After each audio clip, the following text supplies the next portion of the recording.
There's a reason apps ask for your wallet so casually. What looks like harmless fun is now a billion-dollar industry built on psychological manipulation. The story behind in-app purchases isn't just endless Candy Crush lives or flashy Fortnite skins. It's a system engineered to mimic gambling, hook children young, and drain billions with mechanics even casinos envy. FIFA packs, Genshin rolls, and influencer codes quietly set the trap while odds stay hidden and kids learn spending as second nature. The dark truth behind in-app purchases: how games gamble with your wallet isn't just about microtransactions. It's a lesson in how play became pay and why almost no one saw it coming. So how did gaming become a playground for profiteers? Long before apps could siphon money with a single tap, the business of gaming ran on something much simpler: coins. Every arcade cabinet in the 1980s was a machine built for quarters, demanding another payment for every extra life or level. Publishers like Namco and Sega learned to design games around short play sessions and sharp difficulty spikes, each one engineered to keep the coins flowing. By the 1990s, home consoles threatened that model. Once a cartridge or disc was bought, the money stopped. Companies needed a new way to keep revenue coming after the sale. Expansion packs arrived first, box sets of extra missions or maps for PC hits like Doom and Command and Conquer, sold months after launch. These were hefty, sometimes priced half as much as the original game, and offered real content for the money. But as broadband took hold and online storefronts like Xbox Live Marketplace and PlayStation Store appeared, the rules changed again. Suddenly, it was possible to sell tiny digital extras at any time, directly to the player. Then came April 2006. Bethesda released the now infamous horse armor for The Elder Scrolls IV: Oblivion. For $2.50, players could put decorative armor on their in-game horse, a purely cosmetic upgrade with no gameplay benefit. The backlash was instant. Forums exploded with complaints about paying real money for digital trinkets. Yet, despite the outrage, the horse armor sold millions. It proved that players would pay for digital cosmetics, and publishers were paying attention. The term horse armor became shorthand for overpriced, unnecessary extras, but it also showed the industry a new path: make the base game just the beginning, and sell the rest in pieces. The stage was set for the rise of microtransactions and a future where spending never really stops. By 2010, the old model of selling a finished game was fading fast. Mobile hits like Candy Crush and Clash of Clans introduced a new playbook: give the base game away for free, then charge for the privilege to keep playing. The secret weapon was the energy timer. Every failed level or lost battle chipped away at a meter, and once it hit zero, players faced a choice: wait hours for a refill, or pay a small fee to jump back in. For millions, the cost felt trivial, but multiplied by a massive player base, the revenue dwarfed anything from traditional game sales. Studios realized they didn't have to sell content at all. They could sell time, convenience, or the simple relief of not having to stop. King's Candy Crush Saga, launched in 2012, averaged over $160 million in monthly consumer spending by 2022. The formula was simple: interrupt the flow just enough to nudge players toward impulse buys, then test and tweak the timing for maximum effect. Live analytics dashboards let designers adjust timer lengths and special offers in real time, chasing the sweet spot between frustration and fun. Soon, the model evolved again. Instead of endless nickel and dime charges, games like Fortnite and Apex Legends rolled out the Battle Pass. For a flat fee each season, players unlocked a tiered ladder of rewards, skins, emotes, and other cosmetics by playing regularly. But the clock was always ticking. Miss the deadline, and those exclusive items vanished forever. This engineered a cycle of urgency and return visits, locking players into a perpetual chase for the next must-have reward. By 2019, nearly every major free-to-play title had adopted some mix of timers, passes, and rotating shops, laying the groundwork for the sophisticated in-app purchase ecosystems that dominate today. On YouTube and TikTok, the sound of loot boxes opening and rare skins dropping has become the new background noise for a generation. The most popular streamers and creators don't just play games, they turn every in-app purchase into a spectacle. Unboxing videos rack up millions of views, with teens watching their favorite personalities spend hundreds of dollars in a single sitting. Each dramatic reveal, every gasp of excitement, feeds into the sense that buying digital goods is not just normal, but part of the fun. Promo codes have become the golden ticket. Fortnite's Support a Creator program paid out $352 million to influencers in 2024, with over 70,000 creators now earning a cut every time their fans use their code at checkout. players entering these codes aren't just supporting their idols, they're tying their own spending to the influencer economy. Holiday events and new season launches drive spikes in both code usage and microtransactions, as creators push exclusive bundles and limited-time offers to their audiences. The result is a feedback loop. More creator content means more player spending, which in turn funds even bigger influencer campaigns. For teens, this cycle is everywhere. Surveys show that over 70% of UK gamers aged 15 to 18 have bought skins or loot crates in the past year, often during high-profile creator promotions. The line between entertainment and advertising blurs, as watching influencers make purchases becomes a social event, one that quietly trains young players to see microtransactions as just another part of the gaming experience. The message is clear: everyone is buying in, and if you want to keep up, you probably should too. Genshin Impact, a global hit since 20, built its business on the gacha banner, a digital lottery where players spend for a random chance at a coveted character or weapon. Each spin is a roll of the dice, with odds for the rarest pulls often less than 1%. The system keeps players chasing, not just for what they want, but for the thrill of the reveal. Some, like the player known as Scarlet, have spent over $57,000 in 2 years, their spending chart spiking with every new banner launch. Community forums are filled with stories of near misses, last-minute wins, and the regret that follows a cold streak. For a small group of big spenders, known as whales, these moments become both entertainment and obsession. Genshin's gacha banners now generate tens of millions of dollars each month, with total monthly revenue peaking near $160 million in 2022.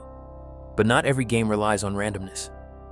Candy Crush Saga, which has pulled in billions since its 2012 debut, uses time itself as a lever. Every failed level chips away at a limited supply of lives. Once they're gone, the game doesn't offer another spin at the slot machine. It simply makes you wait. The only way back in, unless you're willing to put your phone down for hours, is to pay. Behind the scenes, King's developers constantly run A/B tests, tweaking timer lengths, and offer pop-ups to find the exact moment impatience outweighs thrift.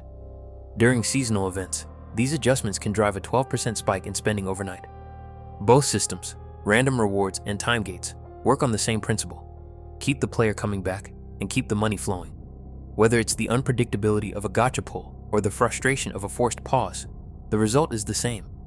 Players are nudged, again and again, to convert their time and hope into real-world cash. Scarcity is the currency of modern gaming. Fortnite's Battle Pass doesn't just offer a menu of rewards, it sets a timer. Each season, a new collection of skins, emotes, and sprays appears, but the clock is always running down. Miss a deadline, and those items disappear, sometimes for years, sometimes forever. In 2022, Epic cycled over 1,500 unique cosmetics through its shop, each one available for a limited window. The pressure is relentless. For teenagers, skipping a skin isn't just missing a costume, it's missing out on a social badge. In school cafeterias and Discord chats, rare skins like the Galaxy or Icon series become instant status symbols. The message is clear: if you want to belong, you have to buy in before the timer runs out. Roblox takes the formula even further. Its UGC marketplace is a 24/7 bazaar, with hundreds of thousands of items created by users and developers alike. Some hats and outfits are sold in quantities of just a few hundred, with countdowns and quantity bars ticking away in real time. The rush to grab a limited item pushes kids to spend Robux fast, often without a second thought. In the UK, reports surfaced of a 13-year-old who spent £3,000 in 4 months chasing rare accessories, with parents struggling to claw back refunds from the maze of app stores and platform support. Roblox's refund policy? Most purchases are final, and the system is designed to keep the money moving. Surveys show over 70% of teens in the UK have bought at least one cosmetic in the past year. The cycle is always on. New season, new shop, new must-have. Artificial scarcity isn't an accident, it's the engine. In these digital playgrounds, the fear of missing out isn't just a feeling, it's a business model. Hidden beneath the surface of every major free-to-play game is a layer of code designed to do more than just match players for a fair fight. Publishers have poured millions into building data teams and algorithmic systems that quietly shape every session. In 2017, Activision secured a patent for matchmaking that pairs less experienced players with those sporting premium gear. The stated goal? Increase the odds that a player, frustrated by being outclassed, will spend real money to level the playing field. While publishers deny using these systems to push purchases directly, The patent's language is clear. Match outcomes can be tuned to maximize the likelihood of microtransactions. EA's own research, published in academic journals, describes engagement-optimized matchmaking, EOMM for short. Instead of pure skill matching, EOMM considers everything from recent losses to predicted churn risk, even a player's history of in-app purchases. The system then selects the opponent most likely to keep you playing, and potentially to keep you spending. In technical filings, EA engineers admit that the optimization target can be set for engagement, playtime, or even revenue. The exact formulas are locked away on company servers, but the intent is unmistakable. Maximize player lifetime value, even if it means stacking the odds or tweaking difficulty behind the scenes. For the industry's bottom line, this approach works. Internal documents and court filings show that just 1 to 2% of players, so-called whales, account for over half of all in-app purchase revenue in many top-grossing games. Everything from dynamic difficulty to personalized offers is calibrated to keep these high spenders hooked. The rest of the player base serves as the audience for a system fine-tuned to identify, target, and extract as much value as possible from its biggest customers. Patents and algorithms don't appear in the App Store, but they're the real engine driving the modern gaming economy. Belgium drew a hard line in 2018, declaring loot boxes illegal gambling and forcing publishers to pull entire features or withdraw games outright. Nintendo removed Animal Crossing and Fire Emblem from the Belgian market, and Blizzard stripped Overwatch loot boxes for local players. The Netherlands soon followed, demanding strict compliance or hefty fines. In China, regulators took a different tack, mandating that games disclose the odds of rare drops and capping daily purchases for minors. The result? Splash screens now list the odds for every loot box, but most players still struggle to decode what those numbers mean. In the US, the Federal Trade Commission stepped in with its biggest action yet, slapping Epic Games with a $520 million penalty for deceptive microtransactions and privacy violations in Fortnite. Class action lawsuits and parental complaints have piled up, with families reporting months spent chasing refunds for unauthorized charges. Most App Store policies favor the publisher, not the player. Refund requests bounce between developers, platforms, and banks, leaving many parents with little recourse and kids locked out of their accounts. Even when regulators act, the burden of proof falls on consumers, and the maze of digital storefronts makes getting money back a battle few win. Disabling in-app purchases at the device level is the first line of defense. Both iOS and Android let users require a password, fingerprint, or face scan before any money leaves the account. On iPhones, toggling require authentication for purchases in the settings menu can stop accidental or impulsive buys. Cold. Android's Google Play offers similar controls, biometric locks, purchase approval for kids, and optional spending limits. For families, setting up child accounts with strict parental controls is essential. These tools can block new purchases, restrict downloads, and even limit in-game chat. But digital safeguards only go so far. Regularly checking bank and app store statements can catch stealthy subscriptions or sneaky microtransactions that slip through. Some banks and credit cards now offer real-time alerts for digital spending. When it comes to games designed to blur the line between play and payment, the best protection is a mix of technical barriers and old-fashioned vigilance. No tool is perfect, but every barrier makes it harder for games to gamble with your wallet. Draft bills now sit on the desks of lawmakers from Brussels to Washington, each aiming to rein in the most aggressive in-game monetization.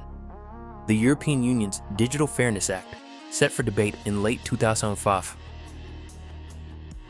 5. Proposes sweeping rules on loot boxes, in-game currencies, and pay-to-win mechanics. Public consultations have drawn thousands of responses, with parents, psychologists, and industry lobbyists all weighing in. The plan? Harmonize the patchwork of national bans and transparency rules, so companies can't simply route around strict countries by shifting servers or tweaking features. In the US, the Kids Online Safety Act inches through Congress, carrying provisions that would force platforms to reveal loot box odds and restrict manipulative designs aimed at children. Australia's parliament is still locked in arguments over whether loot box games should carry a mature rating, while Belgium stands firm with its outright ban. But the industry isn't waiting quietly. Lobbyists push for self-regulation, warning that broad restrictions could stifle innovation or drive players to black markets. As governments debate the fine print, the global market remains a moving target. One law passed in Europe or the US could ripple through game design worldwide. For now, the outcome is uncertain, but the next round of policy battles will decide whether the House always wins. or if the rules of the game finally change. In 2022, over 70% of US teens reported buying cosmetic items in games like Fortnite, a figure reinforced by platform surveys and sales data. This documentary traced how the industry shifted from arcade coins to microtransactions and battle passes, using techniques like loot boxes, gacha rolls, and algorithmic matchmaking, designed to drive ongoing spending. Regulatory efforts, including Belgium's loot box ban and the $520 million US settlement with Epic Games, show mounting legal concerns. Yet, much remains hidden. Companies rarely disclose full odds for rewards, and the precise workings of engagement algorithms are often kept confidential. As global lawmakers debate new standards, one fact is clear. In-app purchases have reshaped both gaming and consumer habits, especially among youth. The evidence shows that behind every click and cosmetic lies a system engineered for profit. The next chapter depends on transparency, oversight, and informed choices.